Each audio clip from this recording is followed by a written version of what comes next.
Tower of God Episode 6. Now I know I'm late with this discussion, but I believe we've now finally hit the halfway point of this season. And you can really start to feel the shift in tone that the series has had over the last episode or two. This episode actually focused quite a bit on Rachel in the background, and that's what I want to talk about because I'm going to disappoint you guys here. I actually sympathised with Rachel a little bit in this episode. I do still think that she will ultimately end up being a villain, an antagonist of the series.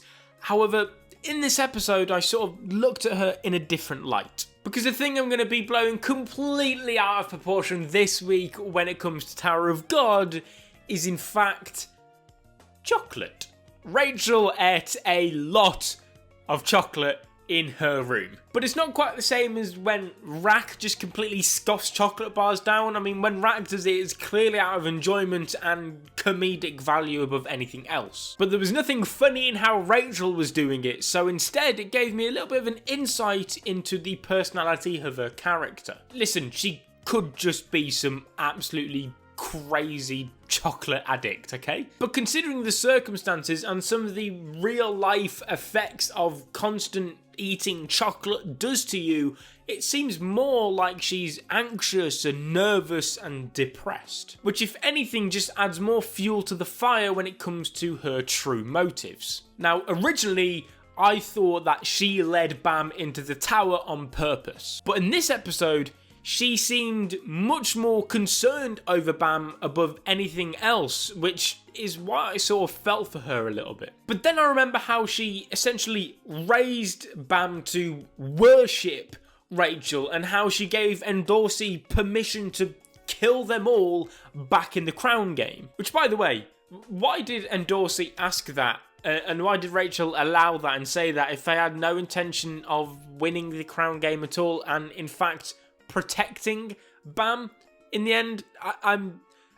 I'm not too sure what was going on there, so let me know what I've missed in the comment section down below there. Also, I suppose while we're talking about Endorsey, I think we should probably move on to her. First off, I'm a massive simp for Endorsey, okay? I've got to say it, okay? I'm a massive simp when it comes to Endorsey.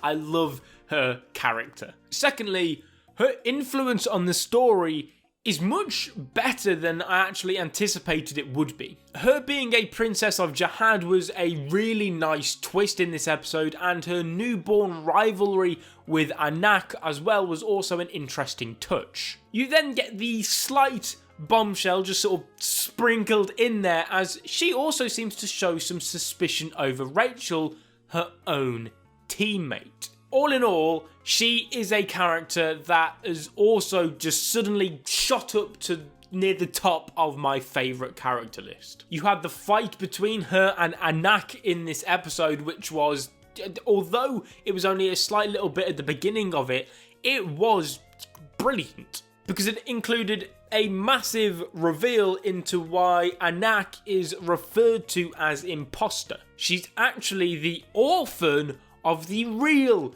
Princess of Jahad, and she is sort of infiltrated to get her revenge on the actual princesses of Jahad, as they are who killed her parent. That was a spine-chilling twist. I absolutely loved it, and it's made Anak's character go from one which was good now to, oh, this is like the real deal. And I'll be honest, that very final scene, the cliffhanger of the episode where Anak looks up and claims she's going to kill Endorsey, quite literally gave me chills. The music and voice acting specifically were absolutely fantastic in this episode, and especially that scene, and it's just got me so excited to see how this season's going to end. Because I can already tell it's going to be some sort of insane cliffhanger, and I had no intentions of jumping into the webtoon after this season because I've enjoyed the anime so much.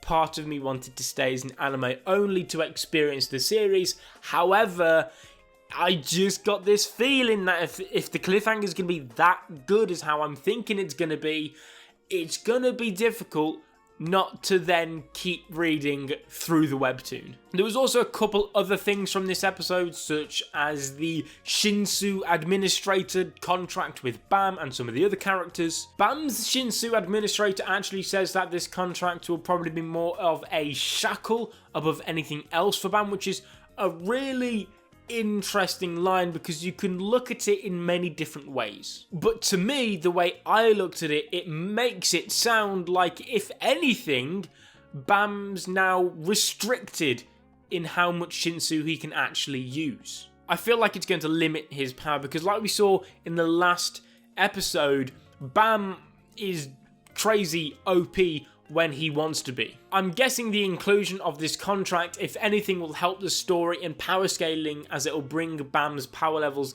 down to a more equal playing field with those around him for the time being, to help with power scaling issues, which does make sense. I was quite surprised though to see the tower be turned into some sort of classroom of sorts, because I always thought that the tower was this survival of the fittest type deal where if you knew Shinsu, well, great. If you didn't, well, you better learn it fast or else you will die. But instead what we get is them actually training them in Shinsu. But at the same time, why are they training them in Shinsu?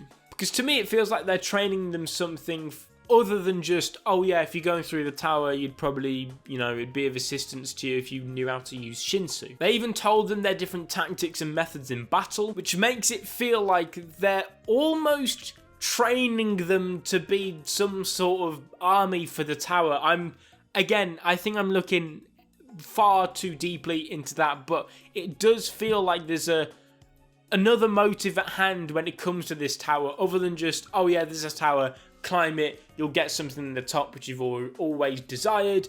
Instead, it feels like this tower is almost like a training camp for some sort of like war camp. It's like they're soldiers or something. I don't know. I'm just getting more and more suspicious about not only Rachel, but just like the tower in general and Jihad and all of that stuff behind the scenes. I feel like there's definitely a dark alternate motive at hand when it comes to the true purpose of this tower. While we're on the topic of contracts though and suspicion, okay, I don't trust Ho either. Another character I just don't trust. This series gives me major trust issues. I might as well say it at this point, mightn't I? I don't know if I trust anyone in this damn tower. But with Ho, we see him acting all friendly with everyone, and then as soon as he's alone in his own dorm, he instantly loses breath and goes into some sort of state of shock when he's alone, similar to how Bam did when he first signed his contract. Which makes me think, if I am right when it comes to Bam and his administrator and how Bam is actually stronger than his administrator, hence why Bam got that physical momentary strain once he signed the contract, then maybe it's the same story for Ho. Which tells me, if that is the case, of course, that Ho is a lot more interesting and definitely a lot stronger than I thought he was originally going to be. Overall, a massive info dump of an episode, a much needed one and a very well executed one.